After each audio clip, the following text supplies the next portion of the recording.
Today, we're not worried about group sizes. We're worried about busting brass.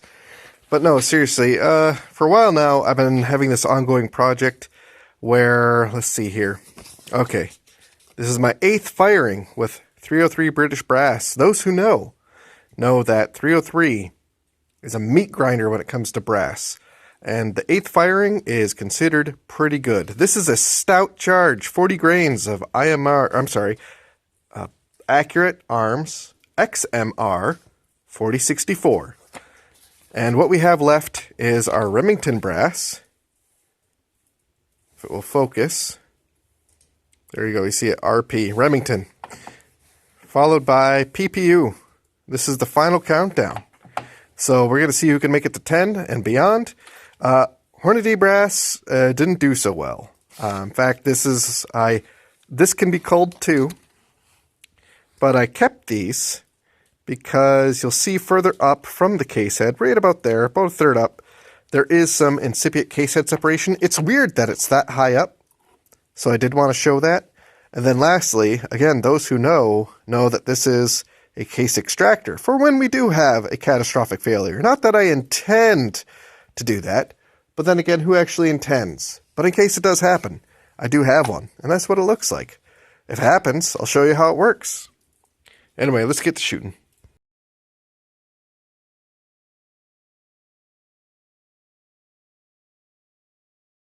So here we are. We're doing our final countdown. On the top here, we have Remington. Here's PPU.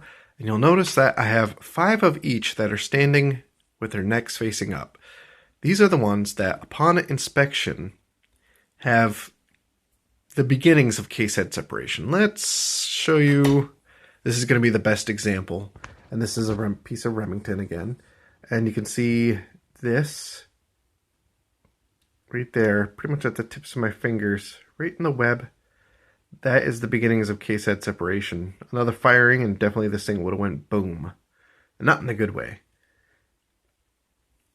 And although the rest of the Remington don't look quite so bad, definitely the marks seem a little bit more brighter. That could be because of brass composition, but I mean, just to give them benefit of the doubt, but I think it is because it is closer to case head separation. Whereas the PPU is, it's definitely there. There are rings there, or at least the beginnings of rings. Like this one is a little bit harder to see, isn't it?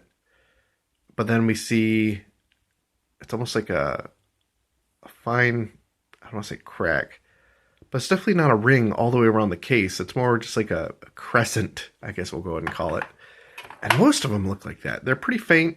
They're kind of hard to pick up on camera. This one's definitely a little bit more sharp. Like you can definitely see where it's going to split easier. So slight edge to the PPU. However, still 5 cases. So we can call it a draw. The loser was definitely the Hornady. That doesn't surprise me. It was also the lightest. I'm a little bit surprised that both of these have 5 because PPU was the heaviest, had the most amount of material there. I really did think it was going to come out on top, but I am surprised. However, although it's basically a tie, if we take cost into consideration, we still have to go with the PPU.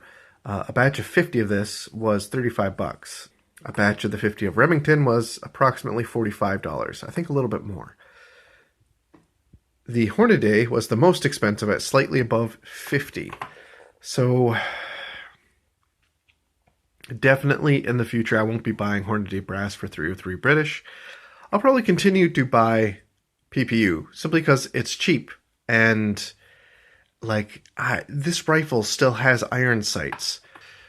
And honestly, for what I'm doing with this rifle, a military surplus rifle with iron sights, it's fine. I don't need super expensive, super consistent brass, and I can still get pretty good groups with PPU. If you watch my video with IMR 4320, I think it was Sierra Match Kings, I still managed to, at 50 yards, again with iron sights, get a group that is the size of my thumbnail, which that's actually pretty good for an old rifle like this. Made 1916, 1917. No complaints there. So anyway, that's the end of my brass comparison.